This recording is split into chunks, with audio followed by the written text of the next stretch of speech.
नमस्कार, मी पी पोखरे। सध्या मी Versova link road जो आहे याच ठिकाणी बाजूला अभिषेक सोसायटीचं बस स्टॉप आहे। ऑपोजिट साईडला जुहो अभिषेक इमारत आहे आणि त्याच्या ऑपोजिटला हे तुम्ही पाहू शकता, हा जो मेन मुख्य जो रस्ता आहे तो कशा पद्धतीने त्या रस्त्याचा चेंबर जो बाजूला आहे तो कसा खचलेला आहे। बाजूलाच भला मोठा खड्डा पडलेला आहे।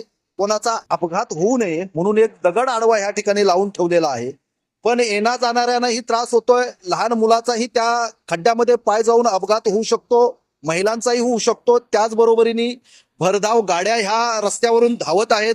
ह्या गाड्या धावत असताना या ठिकाणी त्या गाड्यांचाही अपघात होऊ शकतो, दुचाकी असतील त्यांचाही अपघात होऊ शकतो।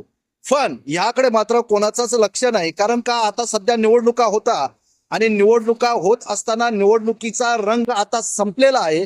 काही जे नगरसेवक आहेत ते काम करायचं सोडून हॉटेलमध्ये बंदिस्त आहेत, काही जण घरामध्ये आराम करतायत, पण लोकांचे प्रश्न जे आहेत तिथल्या तिथेच अजून पडलेले आहेत। त्या प्रश्नावरती कोणी आवाज उठवायला तयार नाही, तो प्रश्न कोणी सोडवायला तयार नाही। कारण सर्वसामान्य जनता ही मेली तरी चालेल असंच म्हणावं लागेल, पण जनता ही मतदानाच्या वेळी विचार करत नाही। अशा लोकांना निवडून देण्याचं काम करतो आपण, पण ते तुम्ही निवडून देता की ईव्हीएमच्या माध्यमातून निवडून येतात की पैशाच्या जोरावर निवडून येतात, तोही प्रश्न आज सर्वसामान्याला दिसून येतोय।